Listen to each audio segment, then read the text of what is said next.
Oi pessoal, eu sou a Loa Bianchi, sou pedagoga, psicopedagoga, mestre em educação e coordenadora pedagógica e hoje eu vou conversar com vocês sobre assembleias.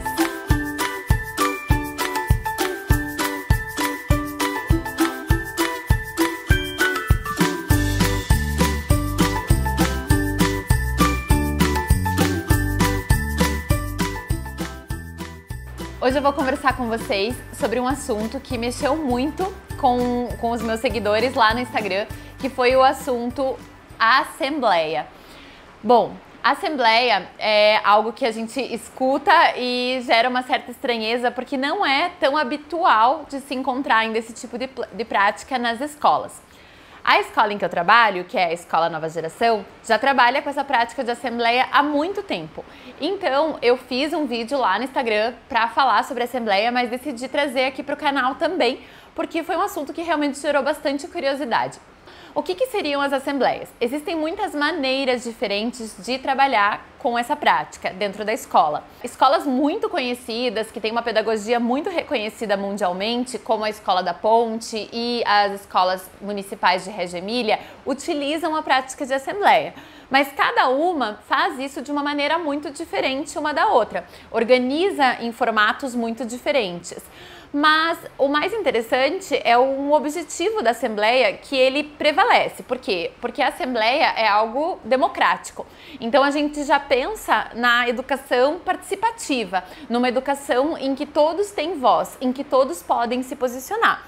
E isso inclui funcionários, professores, adultos envolvidos, crianças e comunidade. Eu vou falar aqui para vocês, não vou apresentar as assembleias no formato da Escola da Ponte, nem da abordagem Reggio Emília. Eu vou apresentar para vocês o formato de assembleia que nós trabalhamos na Escola Nova Geração, que é a escola onde eu trabalho. Como que funciona essa questão da assembleia? A gente geralmente, nesse formato que eu vou apresentar, a gente utiliza esse tipo de assembleia do 1º ao 5º ano.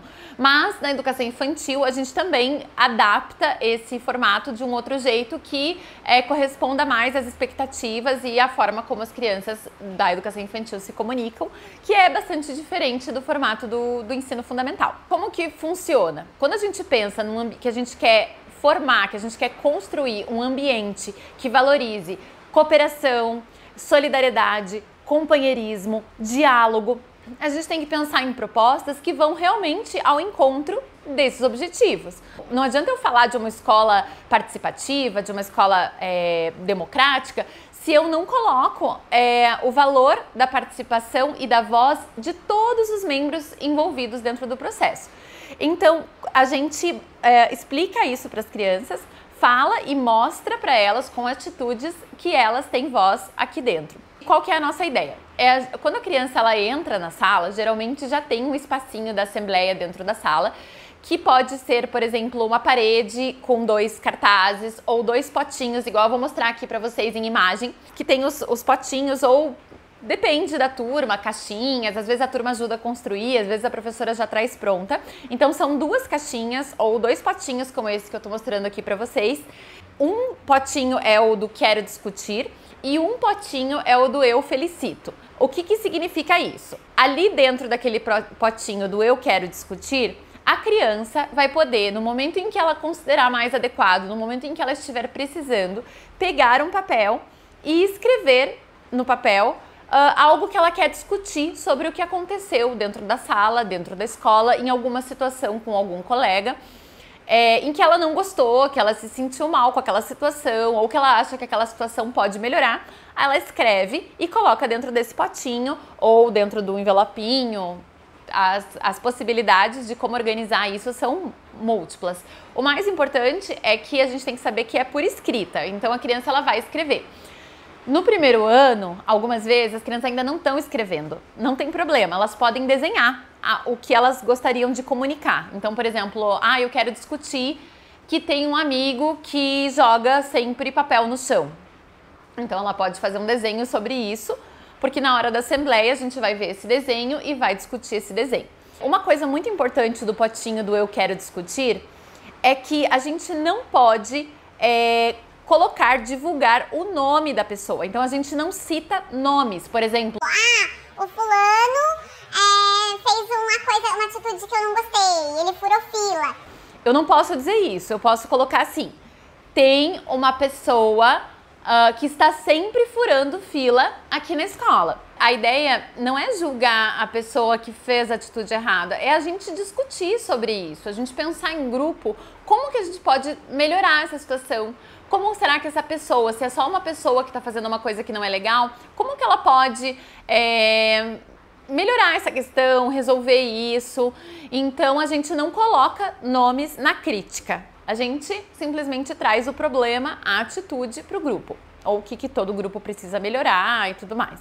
No outro potinho, que é o potinho do eu felicito, aí a criança, quando percebeu uma atitude bonita, uma atitude bacana de algum amigo, ou da professora, ou de algum professor específico, ou da turma como um todo, ela pode escrever que ela está felicitando alguém por uma atitude. Por exemplo, eu quero felicitar o Lucas porque ele me ajudou a carregar minha mochila no dia em que eu estava com meu braço quebrado. Nessa felicitação, ela pode elogiar publicamente.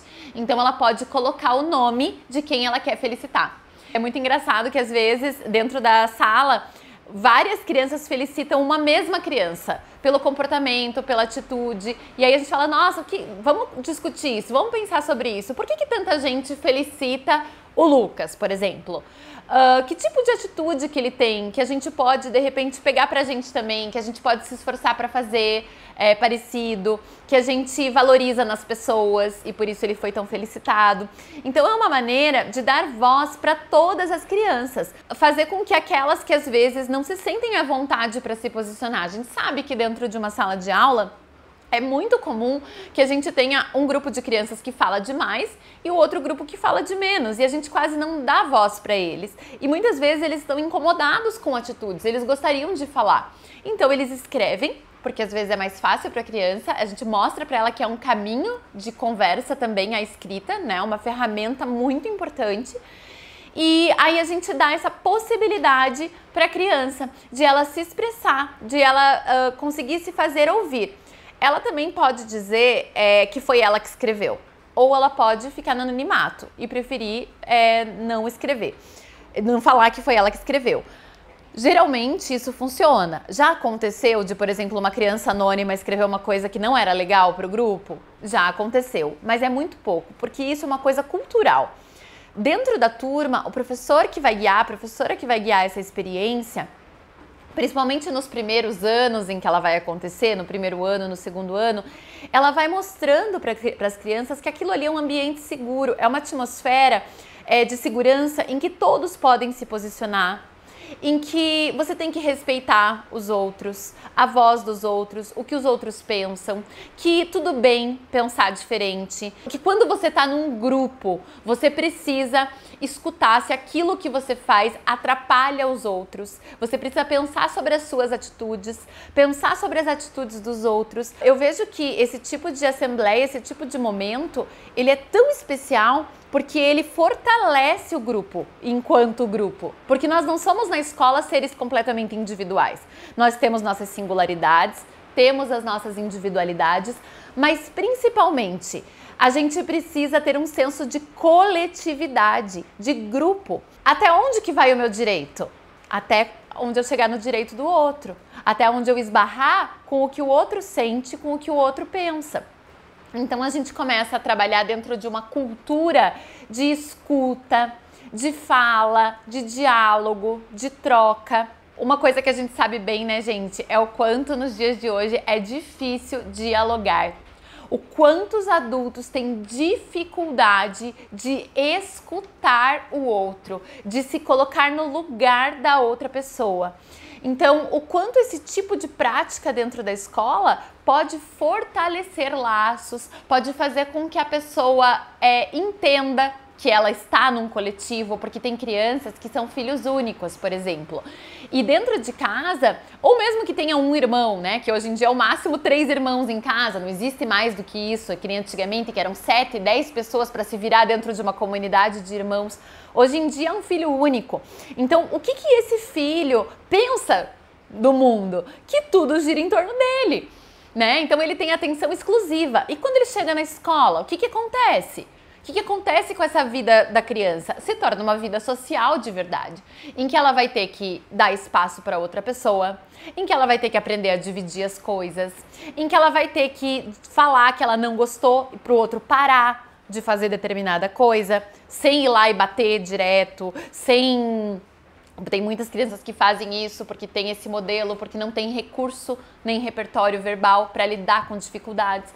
Então a assembleia é uma prática recorrente e que, se for feita de forma mesmo periódica dentro da escola, ela, nossa, tem muitos frutos que podem ser colhidos a curto, médio e longo prazo. Então eu recomendo que a assembleia seja feita quinzenalmente e em turmas que estão acontecendo muito problema, que às vezes pode ser a sua turma. Eu sei como é que é, já peguei turmas em que as crianças tinham personalidades mais difíceis, mais fortes. Já teve turma minha de segundo ano que eu tinha que fazer assembleia 2 vezes na semana. Pensem. E quando eu fui fazendo isso, junto com uma outra prática muito importante, que eu vou fazer outro videozinho para vocês, que é o vídeo de meditação, junto com a prática também de meditação, assembleia e meditação, 2 coisas que ajudam muito na questão socioemocional das crianças, eu vi grandes resultados. Eu acredito que sejam formas mais eficientes de trabalhar hoje as questões socioemocionais do que a gente negligenciar e achar que a escola não tem responsabilidade nisso. Então, gente, espero que vocês tenham gostado. Se vocês tiverem mais perguntas, mais dúvidas sobre assembleias, pode colocar aqui nos comentários pra mim. Pode me procurar pelo Instagram também. Lá tem outro vídeo falando sobre isso. Tem a foto dos potinhos lá e aí um monte de gente me pedindo vídeo sobre esse assunto. Então, espero que tenha esclarecido. Se inscrevam aqui no canal, me sigam lá no Insta também. E a gente vai conversando mais sobre esse assunto, a questão da educação socioemocional, que eu acho que nesse momento talvez seja mais importante do que qualquer outra questão curricular. Obrigada, beijo e até o próximo!